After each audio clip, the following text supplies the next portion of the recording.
We'll bring the body back to order. Speaker Flood, you recognized. Thank you, Mr. President. Members, I wanted to take this opportunity to recap our session and to thank you for your work. It's said that we do the people's business. We did the people's business. We did it well. I want to thank all of you for your sacrifice, for the time away from your families, for the nights when your kids didn't get a kiss and a hug as you laid them to bed, or your wife or loved ones didn't get to see you, for working late nights. And I want to thank those who willingly bracketed their bills so that others could move. And I also want to thank you for going the extra mile when it came time to put a deal together or to find common ground, for working into the night or on the weekends or phone calls on a Sunday afternoon away from families. I want to thank you for working towards compromise. Our accomplishments this session are outstanding. I don't want to even start to list them for fear of leaving one of them out. To those senators leaving us due to term limits, a thank you to you and your families. Your work as mentors will shape policy in this state for many years to come, and you're always welcome back. To those senators with 2 years of experience that started last year as freshmen, you have impressed us. You have demonstrated respect for the legislature as an institution, and I think I speak for all of us when I say thank you for what you've done. To the committee chairs and those returning next year, there were times this session, like any, that progress seemed impossible. Because of your leadership and assistance, we're where we're at today because of you. Thank you for your work. Finally, let's face it, we all know the importance of quality staff. I would ask that you hold your applause, but I'd like to ask members of the legislative staff to rise as I call out your division. And at the end, I'd ask that we all give them applause and thank them for what they do. I'd start with the clerk's office, which includes our clerk and members that work directly in the clerk's office. The bill room. The transcribers. The Unicameral Information Office. The Legislative Technology Center. The Sergeant at Arms. The Legislative Pages. The Nebraska State Patrol. The Fiscal Office. The Revisor's Office. Legislative Accounting and Budgeting Office.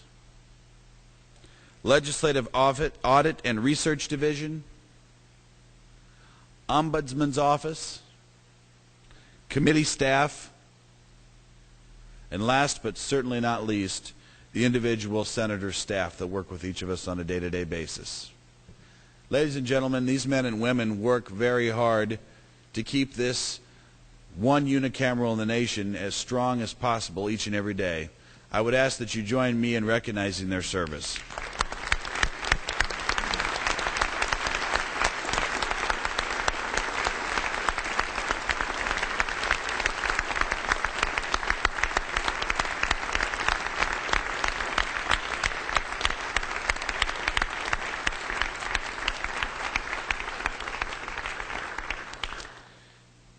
And it occurs to me I left one out, even though he's from a different branch of government. We claim him as our own, our Lieutenant Governor, for doing such a fine job in the chair.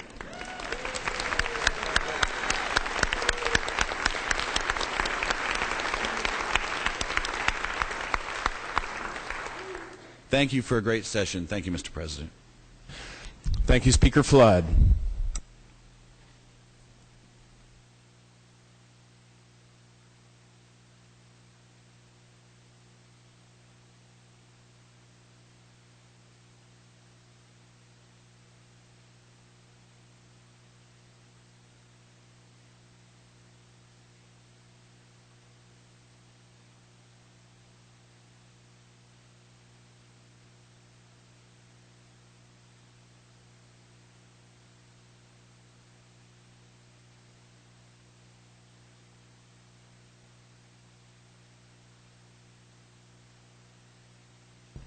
Speaker Flood, you are recognized.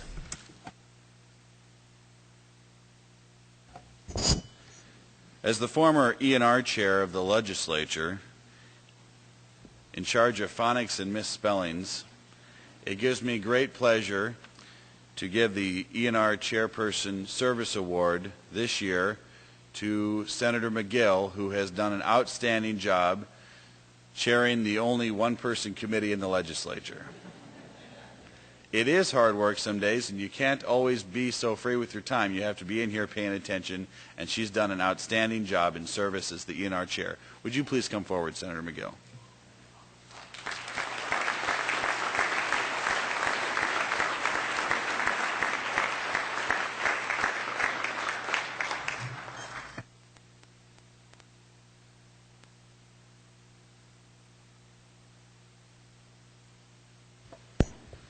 Next award goes to a man we just recognized a moment ago, but it's worth doing again. He's done an outstanding job of working well with the legislature and doing a fine job in the chair. Lieutenant Governor Rick Sheehy has melded well with all of us here in the legislature, and for that reason and his service to the Nebraska legislature, it's my pleasure to present to him, Lieutenant Governor Rick Sheehy, President of the legislature, a plaque thanking him for his service. Lieutenant Governor Sheehy, would you please come down?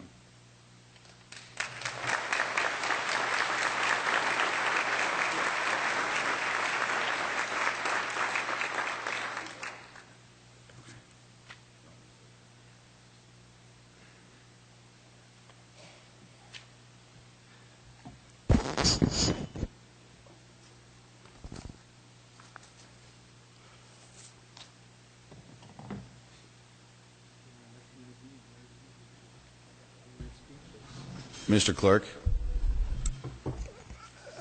Mr. President, Mr. Speaker, members, one of our finer traditions is the acknowledgement of those members who are leaving and acknowledgement of our legislative leadership. To those of you who are leaving, on behalf of the legislative staff, I want to say thank you for years of service to this institution of government and to the state of Nebraska. We also recognize legislative leadership. It is my high honor this afternoon to present to Speaker Mike Flood a plaque recognizing him for his service to the 100th legislature, serving as our Speaker. Mr. Speaker, your leadership, your vision, your fair-mindedness, your energy, and your dedication in protecting the interest and the prerogatives of this institution are appreciated by all of us. From the members and the staff of the 100th legislature, please accept this plaque as a token of our appreciation. Mr. Speaker.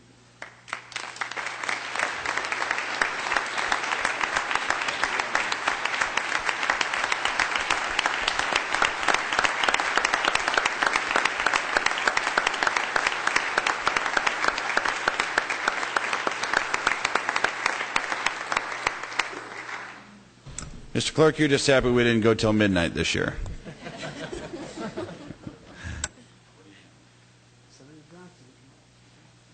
At this time, we will move to our recognition of those senators leaving us due to term limits. I would ask that you hold your applause until we've had an opportunity to welcome the departing member to the chair. We will be beginning with Senator Joel Johnson. Senator Joel Johnson was appointed to represent District 37 in July of 2002. Elected in November 2002, and then re-elected in November 2004. A retired general surgeon, Senator Johnson has effectively led the legislature's Health and Human Services Committee. Among his accomplishments, he has worked to reorganize the Department of Health and Human Services, championed an autism treatment program, spearheaded the enactment of the Clean Air Act, worked to provide fluoride in city water supplies, and has actively been involved in K-12 education bills. Senator Joel Johnson. Thank you, Mr. Speaker.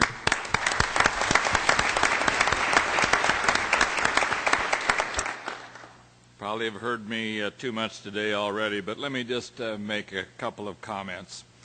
One of the things that I have seen or have been concerned about is that as you look through the history of representative democracy around the world and over the centuries, is that the legislative branch has become the dominant branch of government. With term limits, there is certainly the distinct chance that Nebraska will go in the opposite direction.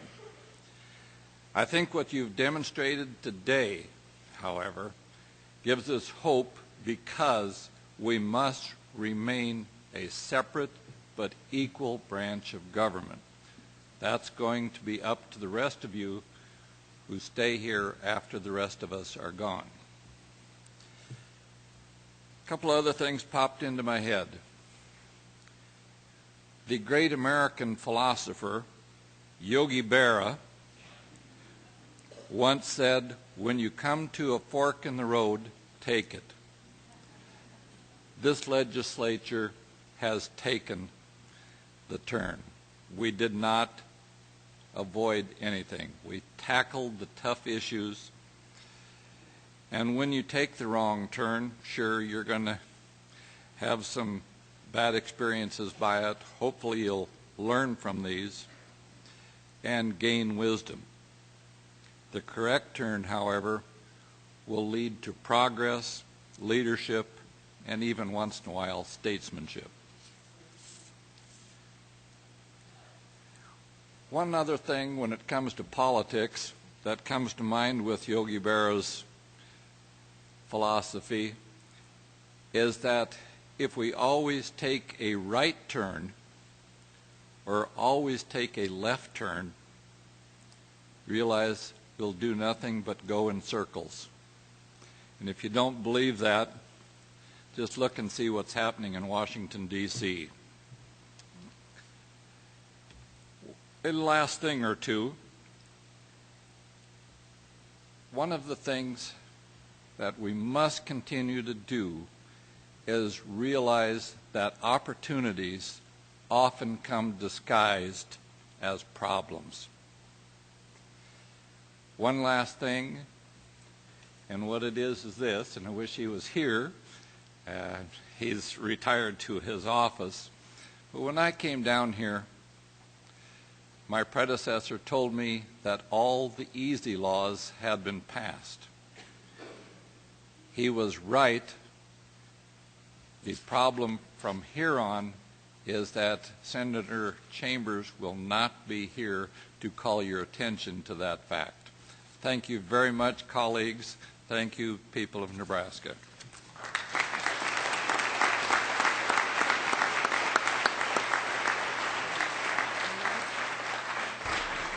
Thank you, Senator Johnson. Senator John Sinowicki has served District 7 for 7 years. He was appointed by the governor in January 2002, elected in 2002, and then re-elected in 2004. He is chair of the Nebraska Retirement Systems Committee and has been a consistent advocate on behalf of vulnerable citizens that suffer from developmental and mental disabilities. Senator Sinowicki's accomplishments include prioritizing LB 40 in 2005, which provides sustainable funding for the critical housing component of mental health reform, significantly enhancing state investment into the Tourism Advantage Manshede Grant Program, initiating funding for the Nebraska Arts Council School Bus Arts Grant Program, and advocating for viable criminal justice alternatives to incarceration. Senator John Sinowicki.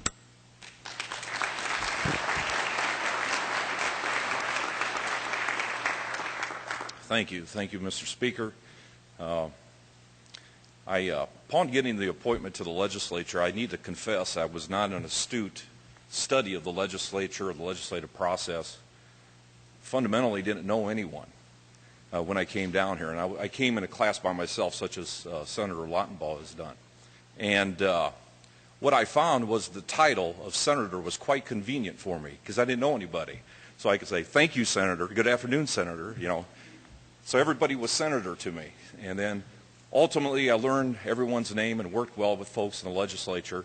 And then fast forward 5 years, and 25 or 26 new people come down, and I reverted back to the convenience of calling everybody a senator. So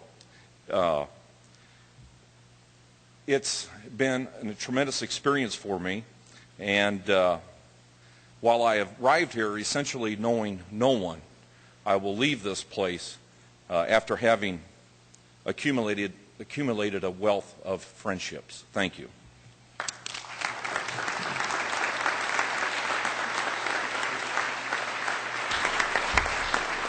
Thank you, Senator Sinowicki. Senator Vicki McDonald was appointed and sworn in on August 10, 2001. By the end of this term, she will have served District 41 for 7 years and 5 months. She is the chair of the General Affairs Committee, a 4-year executive board member, and is vice chair of the Performance Audit Committee.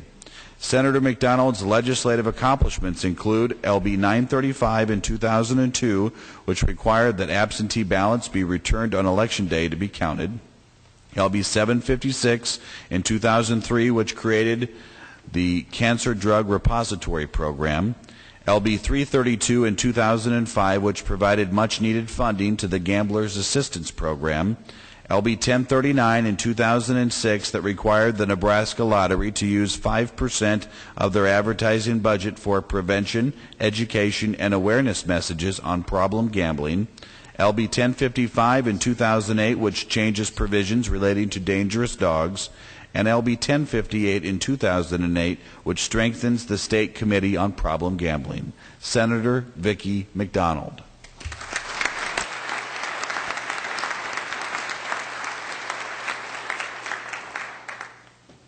Well, many people asked me when I first came to the legislature, how did you become a senator? And I used to kind of laugh and tell them, oh, I got here the old-fashioned way. I inherited the position. Not many of you can say that.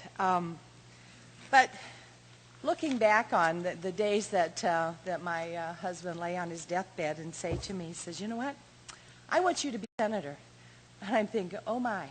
And as many of you were campaigning to be the senator, you were saying all the things you were going to do and why you should be here. I was saying all the things and all the reasons I shouldn't be here. I don't have a lot of college degrees behind my name. And my husband, Rick, would say, well, that's not important. And then he said to me, and then I said to him, but I'm not an attorney. And he said to me, even then, well, there are too many attorneys down there already. So that intrigued me. Okay, so I could be here. But what do I know? And I was a stay-at-home mom, rarely worked outside the family. And what could I bring to the legislature? And he said, well, look at this. You went to school at a class, not a class, did class 1, but as a small school that was forced to consolidate. You understand forced school consolidation. Born and raised on a farm. You understand agriculture. You were divorced with children working a minimum wage job. You know what it's like to be poor. You represent probably 99% of the constituents that are in your district. There's no reason you shouldn't be a state senator. And when I came down here, and I'm sure a lot of people, as they gave me their condolences, thought, well, she's just here because her husband wanted her to be here. She's just here because the governor said and promised that he would appoint me. And sometimes I wondered when I first came down here, did I really need to be here? Everyone was kind and helped me because I was a class of 1. No one else was coming in, and everyone helped me become acclimated to the system. And I truly enjoyed the system, and it became a part of me. And it is the most exciting and the greatest experience that I've ever had in my whole life. Never did I once dream that I could be a state senator. Virtually nobody. Knowing nothing about politics, knowing nothing about how it worked, basically who the governor was, what political parties are all about. I didn't know that. But I learned, and I learned, and I learned to love it. And I learned to love it so much that I hope to find something that I can still work at, because I still have fire in my belly to continue to serve this state any way I can, because I'm not ready to go out there and go home and do nothing. I have learned too much to go and just say, oh, you know what, I served 8 years, But that's not been enough for me. So I will continue to find something to do to serve the state of Nebraska. They asked me, who will I miss? Well, you know what? One person I will miss I will miss a lot of people, but one person I will miss, and that's Senator Pauls. And I remember when Senator Pauls sat down here in Dirk's seat, and he was a freshman senator, and I would go out that way to the bathroom, and he stopped me one day and he said, Senator McDonald, I love your costumes. Costumes? Costumes? You think these are costumes? I will never let him forget that. These are not costumes. Thank you.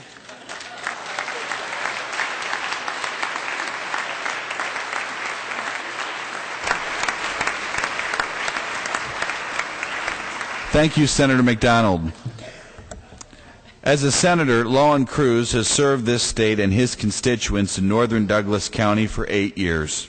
Senator Cruz has been a dedicated member of the Appropriations Committee the entire time, currently serving as vice chair. He is also currently chairperson of the Intergovernmental Cooperation Committee. Drawing on his significant experience as a consultant to church congregations, Senator Cruz has successfully emphasized and implemented strategic planning on the state level. Senator Cruz.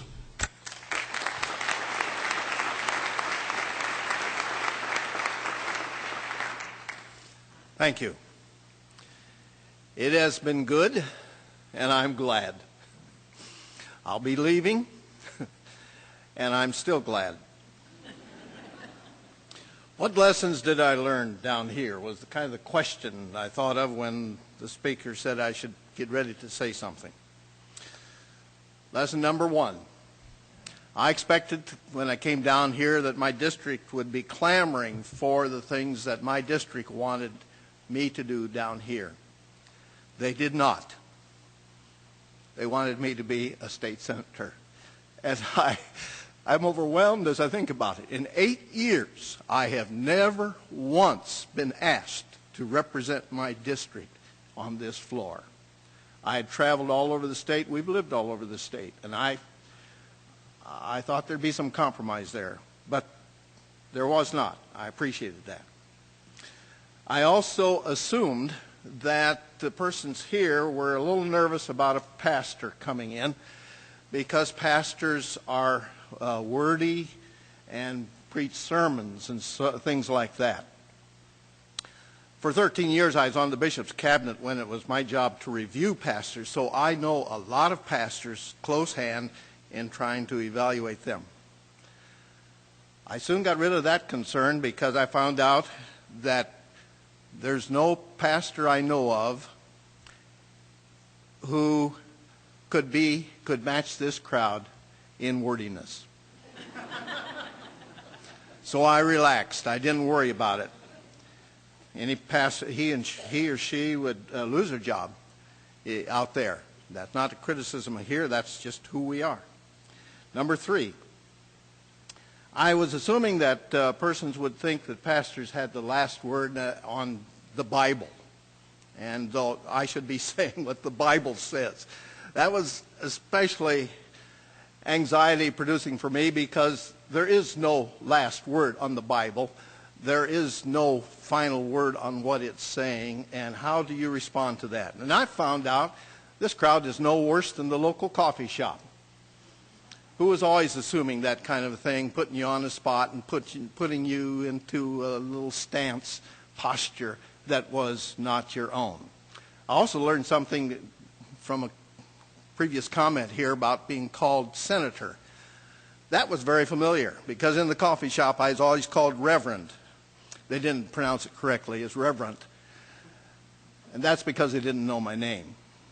So I figured out down here very quickly that when they call you senator, they don't remember who you are, but you look like one of them. I expected when I came down here to find a variety of friends, and that promise was fulfilled beyond my greatest expectation. What a wonderful variety of people we have in Nebraska. And when I say that out there, somebody will say, you know, well, what does that mean to the legislature? I said, all of the state is represented here. I love this state. They said, well, we got some nuts in Nebraska. I said, yes, and they're represented too. You are a gift to each other. This is the Nebraska gift of being in this place and having a chance to interact with all of the people of the state. Enjoy it.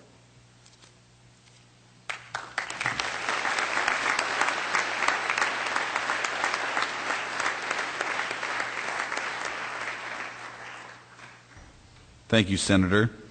Senator Phil Erdman was elected in 2000 to represent District 47 and then re-elected in 2004. Over his 8 years of service, he has served as chair of the E&R Committee and vice chair of the Ag Committee, the Nebraska Retirement Systems Committee, and the Rules Committee. He has also served on the Executive Board. In 2007, the body elected him to chair the Agricultural Committee. During these 2 years in that position, he has spearheaded the Ag Committee's historic efforts concerning the State Fair. Senator Phil Erdman.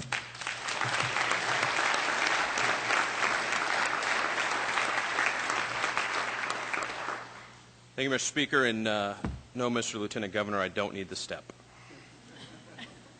But thanks for offering. It has been an honor to serve in the Nebraska legislature, and 9 years ago, when a junior in college went home to his district and asked the citizens of the 47th Legislative District to elect him to the legislature, I got a lot of funny looks. When I actually got elected to the legislature and I got here, I still got a lot of funny looks, and some of you have asked me to get you coffee, make you copies, or do other things that generally are reserved to the pages, and I appreciate you for considering me for those tasks.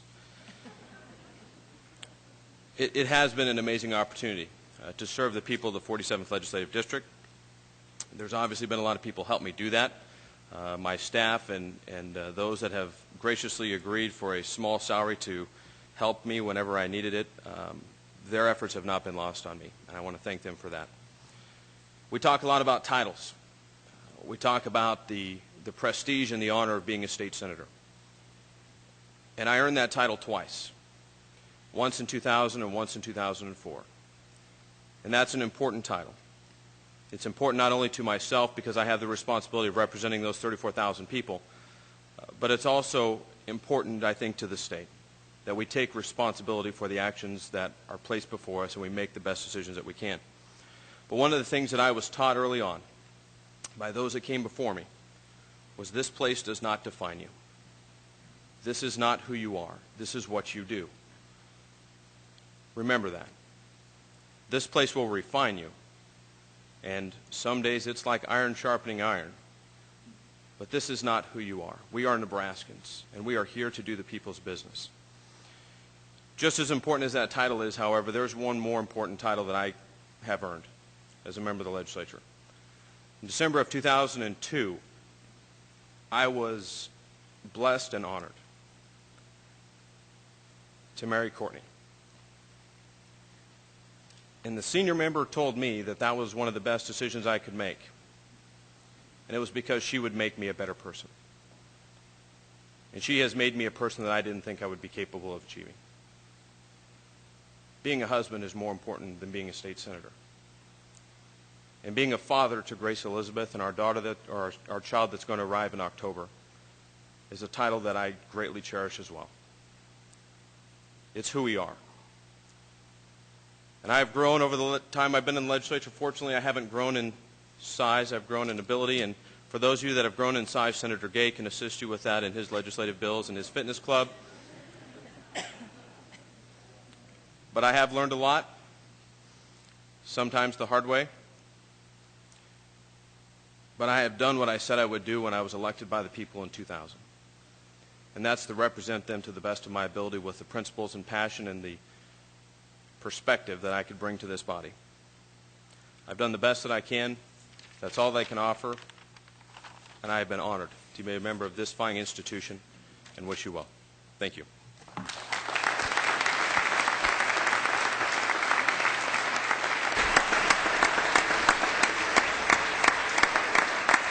Thank you, Senator. Senator Ray Aguilar, appointed in 1999 and then elected in 2000 and 2004, Senator Ray Aguilar has given District 35 9 years of service. He is currently chair of the Government, Military, and Veterans Affairs Committee and has also been chair of the Intergovernmental Affairs Committee. His accomplishments include extending the Senior Companion Program west of Lincoln, drug court authorization, working for a smoking ban, enhancing child advocacy center operations, and ensuring reasonable restrictions on the sale of pseudoephedrine, thereby reducing meth labs. Senator Ray Aguilar.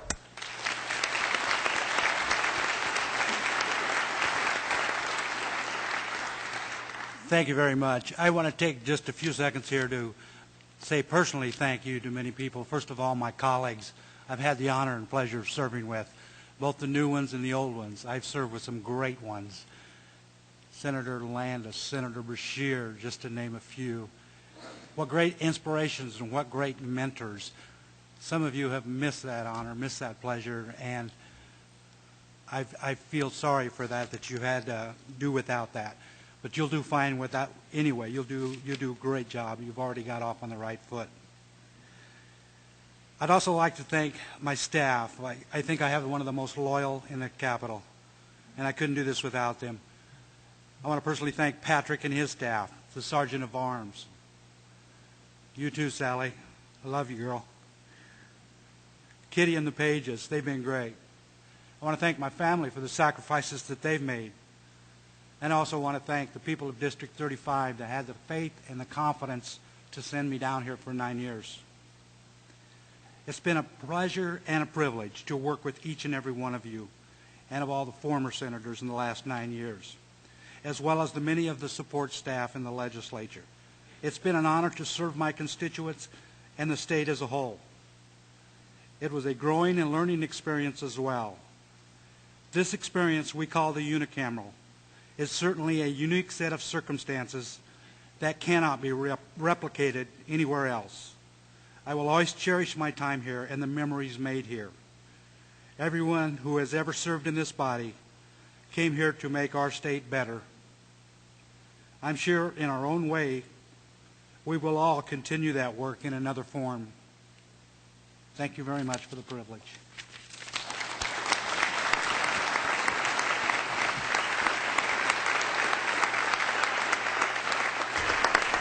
Thank you, Senator. Senator Carol Burling was elected to represent District 33 in November of 2000.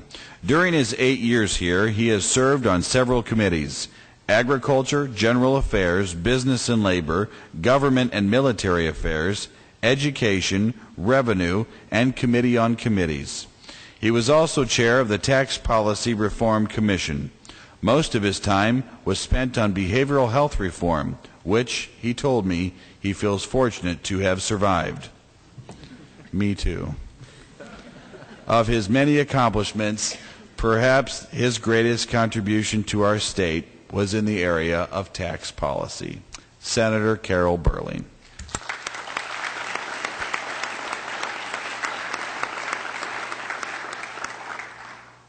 Thank you, Mr. Speaker, members of the Unicameral, and friends.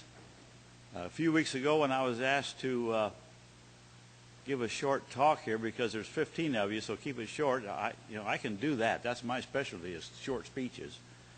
I thought, what would it be like to stand here in front of this group and express some thoughts before I leave? And I thought it's very humbling to do that, because Nebraska is full of good people. And a lot of good people in this building that I've worked with over the last 8 years. And I appreciate every one of you and the help that you've and support that you've given to what I've tried to do. You know, the Unicameral is unique in that it's a very open process. And because it's so open, we all have something to contribute and need to contribute. And much of our legislation is arrived at by consensus and compromise. And I've learned that the process of compromise can be much easier if we get to know the person across the table from us. So, in what we do here, relationships are important. So I encourage you to remember to get to know your colleague, get to know your staff, get to know the people you work with, because understanding where the other person's coming from, why the other person thinks what they think, is important in the compromise process of our legislative process here in unicameral. On behalf of my wife, I want to thank all of you, colleagues of mine, and her work on the Legislative League and the relationships that we have built together with spouses and colleagues. It has been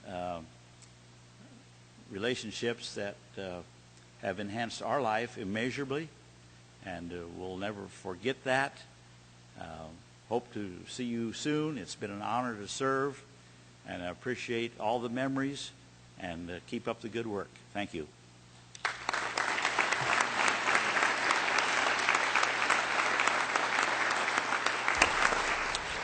Thank you, Senator.